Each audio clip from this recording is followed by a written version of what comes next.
Hello, everyone. I'm Marcia Kavanaugh. Thanks so much for joining us. Well, politics and the way it is practiced are constantly changing, though now the changes seem more rapid than ever. We'll look at the new politics tonight, as well as the hotly contested Senate election. We'll also examine the region's response to Ebola concerns and outrage about billing rape victims for medical services. Our Future Watch segment examines a windfall for Dillard University and how area medical care could benefit. We'll also look at the latest on same-sex marriage.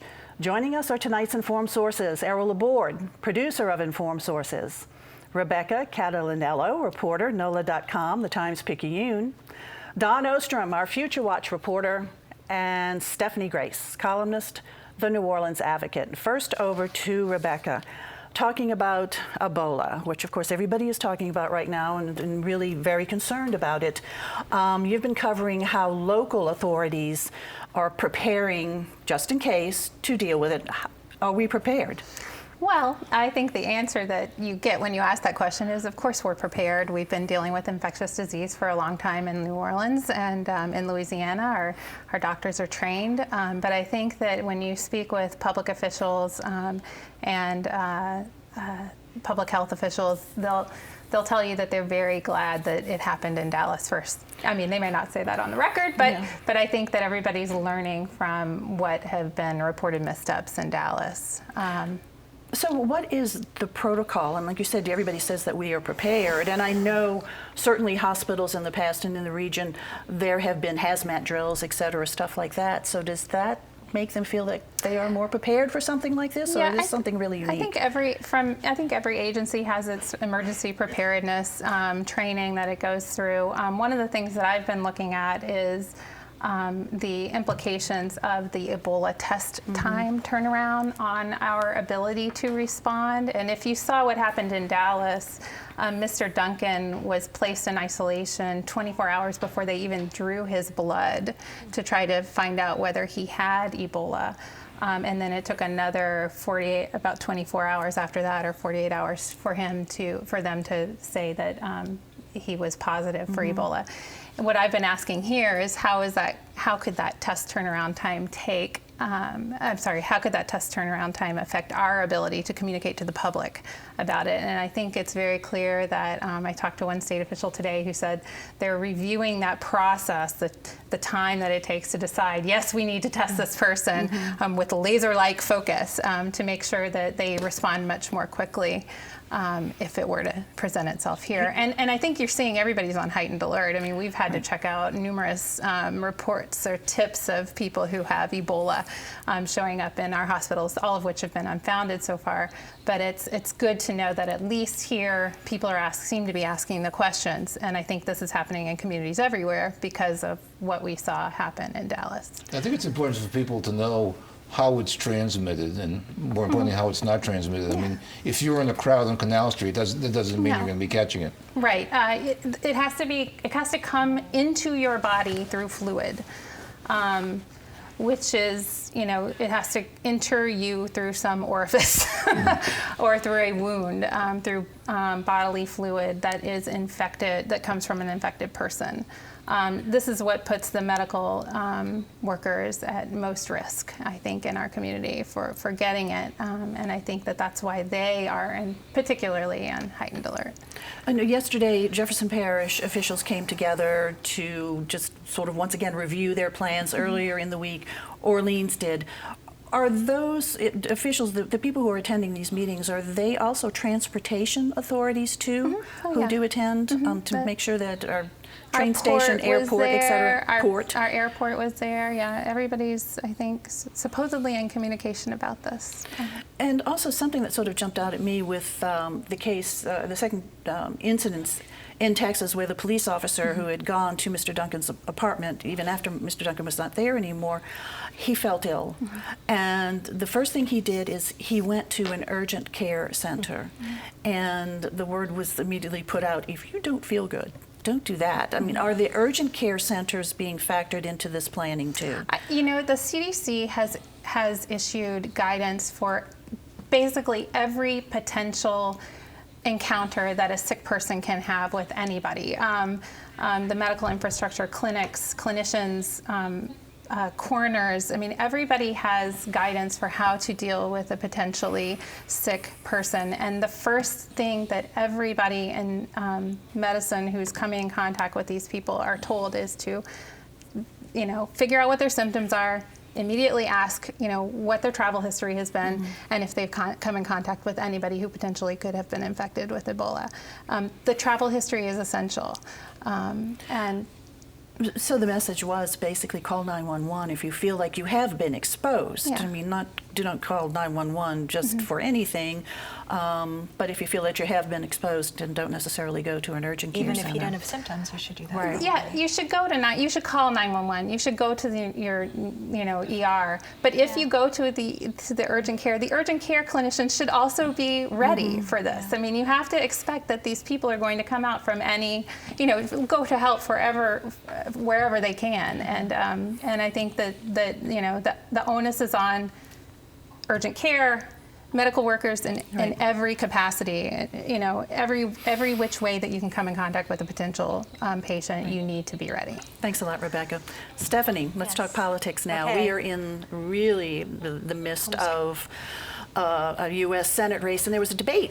Finally we're in debate season between two of three major candidates. The guy who may win was not there, so that made it a little interesting.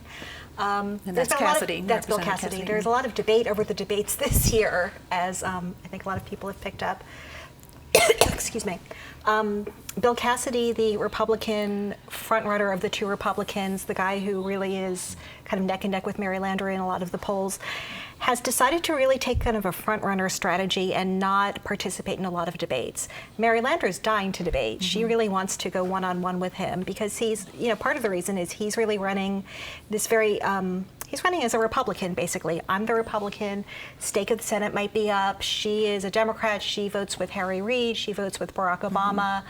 I wouldn't. That's his campaign. And I think she'd like to get into more of the differences between the two of them. There's a third candidate, Rob Maness, who is a Tea Party Republican. He's also been dying to debate. I mean, he's not as well known, and he wants to get out there. And so this week we had the first debate, and it was Mary Landrieu and Rob Maness. And it was very spirited, and it was friendly, I'd say, because I think the two of them have the mutual enemy. They both there were a lot of shots at Bill Cassidy, who was not there. This is on WDSU, I should say, and it was taped on Thursday night, broadcast Friday night, and it's supposed to be streaming. And it was interesting on a number of levels.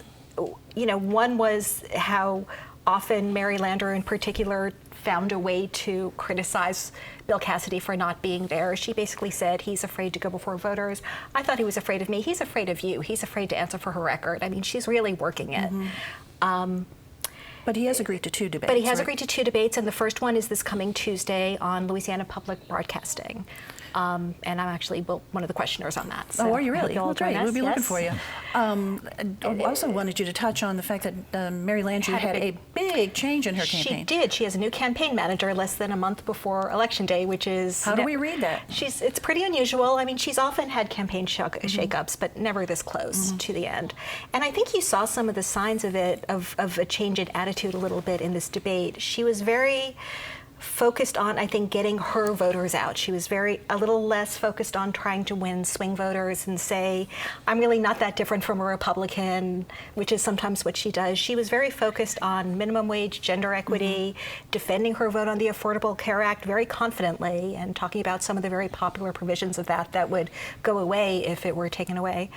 Her new campaign manager is a guy named Ryan Burney, who is a familiar face to people in New Orleans politics. He works for her brother, the mayor, and actually was his campaign manager. The other thing people should know about Ryan Burney is that he used to work for James Carville, so we're kind of channeling that. So maybe it's not so unusual to see Mary Landrieu be a little more partisan, maybe a more ideological. I think it is a refocusing. I think it does show that, they have no reason to feel like this is not an easy fight. She's in the fight of her life. We all know that for the partisan for real partisan reasons. And the key to this is really for Landrieu is trying to avoid the runoff. If she could somehow win on November 4th, of course, nobody wants a runoff, but if she does get into a runoff, which is December 6th, first of all, you go from a Tuesday election to a Saturday election. The dynamics are a lot different. Saturday elections tend to favor chronic voters, if there's not much more on the ballot, there's not. And holiday season. And then those two Republicans joined forces against her, too. Right, because again, you have to think if she's below 50%, that means more than 50% voted for Republican, so those are probably not her voters. So the shift in her campaign, does this sort of indicate that she is trying to plan a little bit more now for a runoff?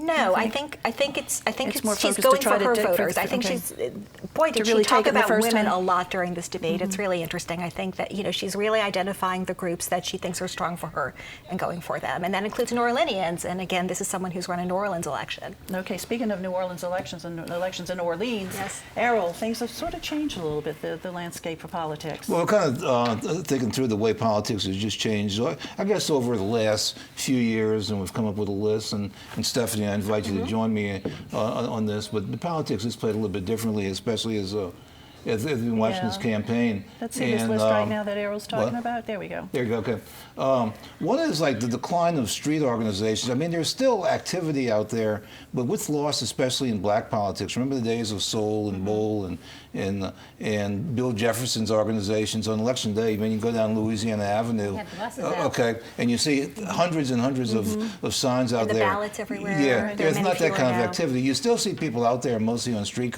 on street corners, but they're not part of the organization like you used to have. And then also some of the so-called good government organizations, I guess like the Alliance for Good Government, they're still there, but you just don't know if they've got that sort of prestige that they used to have. And so that's decline. Despite what we've said, I still think there's been a decline in the impact of televised debates because they're more manipulated in the same way that we see what's happening here with the leading candidate not running. Remember, Bobby Jindal avoided debates and wound up winning them. So it David really Vitter didn't debate till the very end. People always criticize the Right. candidate for avoiding debates. I mean, it's more often somebody who is that far ahead, the way Bobby Jindal was and David Vitter is. And so it depends on the circumstances, but they just manipulated a little bit more, and so are the answers and the way they're used. I don't know if they have the hold on the public. And of course, the rule remains that what stands out in a debate is if somebody makes a mistake, Right. and then when you get the Well, mistake, that gets a lot of publicity. But the flip side of that is if there is something interesting or a gaffe or something, it goes viral now. So Right. we saw that in some of the presidential debates. So And of course, it's high risk, I should say. and so what the candidates concentrate on is not making a mistake. Exactly. Making all the rest of your Not as answers. much a legitimate debate. Yeah. Making the rest of your answers more generic. And then There we number go. 3 on our list is the decline of editorial endorsements. And I got people from both newspapers here, and so I can talk about this. But I just wonder how that's changing. Okay, with the Picayune on its Sunday newspaper, I'm under the impression that it doesn't have the same sort of subscription base that it used to. But at the same time, the Advocate doesn't endorse at all. Which is a holdover policy from the previous ownership. Right. Yeah. And but the point is where newspaper endorsements meant the most wasn't like for a Senate race because those are high profile, but where they could have made a huge difference is like on all those school board races Right. and judgeship races, those low profile races that people look for some sort of a cue giver Right. to look for. And so if the newspaper's not there or if the Right. newspaper's not endorsing, then you've lost that influence. And another little piece of that, we have a lot of judicial elections this year, and Gambit endorses in most races, but not in judicial races. That's their policy. And people are just begging, looking for someone to vote for in So those continuing elections. down the list, the internet blasts. Internet, okay, the growth of internet blasts, these things are coming all over. If you see the Manus campaign, I mean, they're sending out internet blasts right now. Yeah. I mean, all day long they've been sending targeted messages, and there are a lot of PR people that are tied in with various people, and so you see that area grow. And more use of the web, TV spots on the web also. TV spots on the web, like anything you go to that things have bought, and all of a sudden you see Mary Landrieu popping up or something Right. like that. And so the web has become more of a tool. And the other kind of interesting thing about that is it's cheaper, so more people can do it. You can put something up on the web and you don't have to buy TV time. Right, it's much less expensive. Targeted marketing, exactly what you mean And by the that. technology, well, the technology is such is that you can really profile people, Yeah. and you can zero in on specific people right now. And so, through various means, there's more targeted marketing. Okay, thanks a lot, Errol. Right now we got to go over to Dawn. And Dillard University has been the recipient of some really major grants from the NIH, and it's going to have an impact on our community too. It's having major impacts on our community. Dillard received the first grant for the Minority Health and Health Disparity Center 5 years ago. It was a $25 million NIH grant. Basically, the goal was to really increase the cadre of researchers at Dillard. Dillard was a university focused primarily on education and teaching, but not really research. And this brought in the research. One of the first success stories is getting out into the lower Ninth Ward and doing a survey and figuring out where the health disparities are, and then actually coming up with an action plan to increase health access and health awareness in the lower Ninth Ward. So it's impact directly in the community, but it's also training researchers at Dillard who have now been, I'm told by the endowed chair of this program, a $25 million chair endowment as well. So it's $50 million Dillard's received in the last 5 years. Yeah. He said, you know, we've had researchers plucked from Dillard to go to universities like Duke and be researchers there, which some people say, well, that doesn't bode well for your program if you're losing researchers. And he said, I beg to differ. It gives us a national presence. This phenomenal researcher came from Dillard, and it's brought up the national image. Researchers are here. It's the only undergraduate university in the nation to receive this grant. And some of the undergraduate researchers have presented on stages with other students who are PhD students and medical students, and their research is being seen and interpreted by large panels nationwide. One of the other big success stories of this program is they've created a cadre of what's called CRAs, which are Certified Research Assistants. Across the country, these CRAs are more, because they're minorities, they're culturally aware to be able to bring more minorities into research, into clinical trials, which has been a problem since way back when in I believe it's the 1950s, with the whole syphilis trials where Black men were not treated for years and years and years and died. And there's been a disparity in minorities being interested in being part of clinical research and clinical trials because of things like that happened. This program is really developing a new way to get minority health treatment to close in the disparities. They're looking to extend their grant. It's a competitive renewal process to be refunded for the next 5 years. They're looking for new researchers to come in, people who are already moneyed researchers, already funded by the NIH or the CDC, because it gives their students practical, you know, they can learn as much as they can about biology in the classroom, but if they can walk into a lab where someone's really testing something and learning something, this program's in coordination with LSU HSC and some community partners And how is as well. this going to impact our biomed district? Well, the growth of our biomed industry. there are trained researchers who can have access to jobs, and the research can continue and then expand into business. And actually, these researchers at Dillard are working with the business students at Dillard too, and that branches out into entrepreneurship as they develop the ideas. I also think what this means is that Dillard isn't going to survive because a lot of universities, except for Tulane, are in trouble, and especially nationwide, historically Black universities. And so this is an indication that this university will survive. The gentleman who, Dr. Jones, who's the endowed chair, he's an alumni, a former trustee, and now faculty, and he said he can look at it from 3 different ways. As an alumni, they're receiving more national recognition. As a trustee, there are those untouchable dollars, the endowed dollars that show that the university has longevity. And as faculty, there's just active discussion about research that didn't exist 5 years ago. Thanks a lot, Dawn.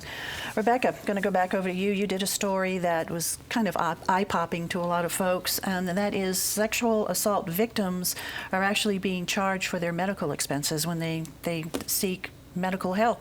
That's right.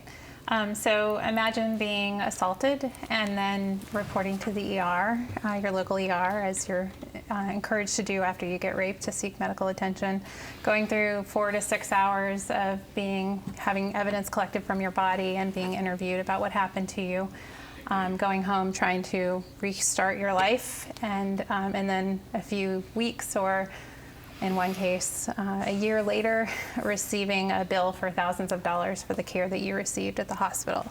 That's the story that came to me from a rape victim. When I started to look into what was happening, we learned that Louisiana is one of 6 states where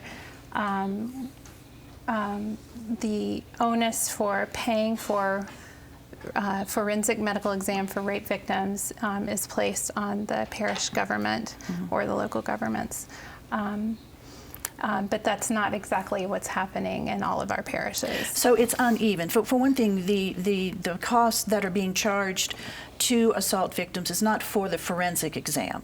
generally these people are not getting those kinds of Well, charges, or are they? in New Orleans, so because it's a parish by parish system, it's not consistent. I called one hospital who said, "Oh, we treat rape victims the same as any other patient." So she might receive, or he might receive, a bill for the rape kit as well as for the medical services, the HIV test, But the pregnancy test. that's against state regulations, so as far as the forensic That's correct. test is So concerned. there are federal and state laws that dictate how this is supposed to be handled. The Federal Violence Against Women's Act stipulates that women should not pay, victims, because there are male victims as well, should not have any out-of-pocket expenses associated with. Where is it supposed to be paid for? Who's supposed to be paying it?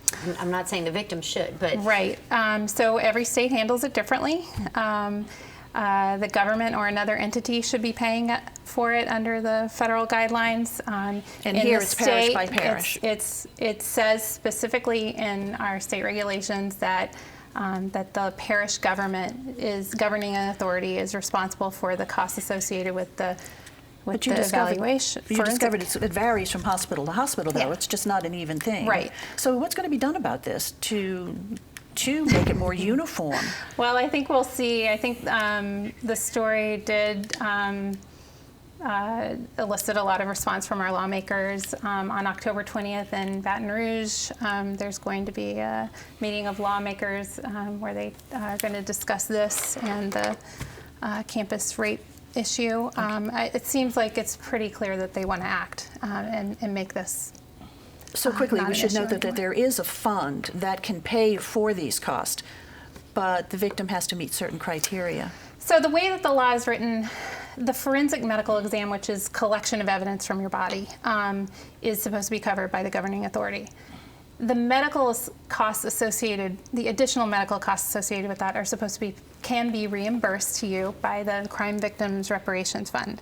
The problem is there are a lot of restrictions for who is eligible for that Crime Victim Reparations Fund money, including you can't have had a felony in the last 5 years. You have to be reporting to law enforcement. About a third of all sexual assault victims, it looks like, actually go to law enforcement, and you can't have been participating in another crime at the time, and you can't, in the opinion of the Crime Victims Reparation Board, you can't have contributed in some way to the crime against you. And once again, you had to have reported it to the police, which so many don't. Okay, Rebecca, thank you. Stephanie, over to you real quick now.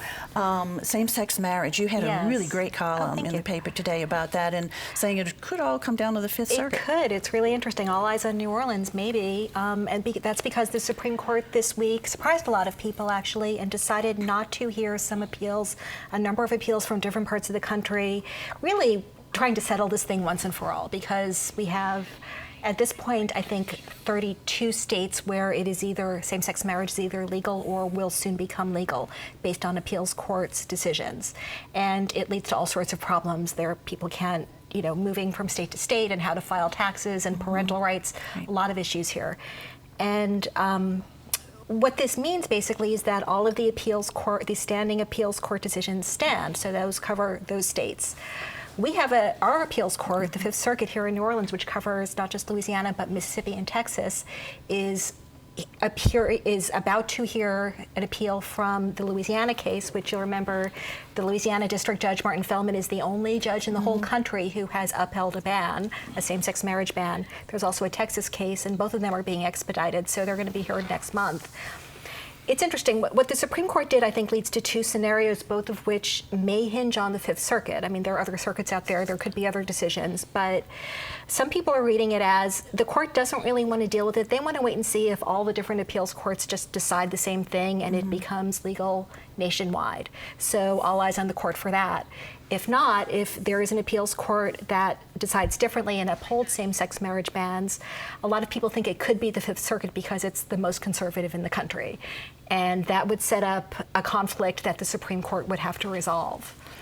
And I thought one of the other interesting things is if you know, a lawyer mentioned this to me, and it's really true. If you look at the Fifth Circuit, it has quite a history of being very progressive on civil rights back to the civil rights era, the John Minor Wisdom era, of course. His name is on the courthouse.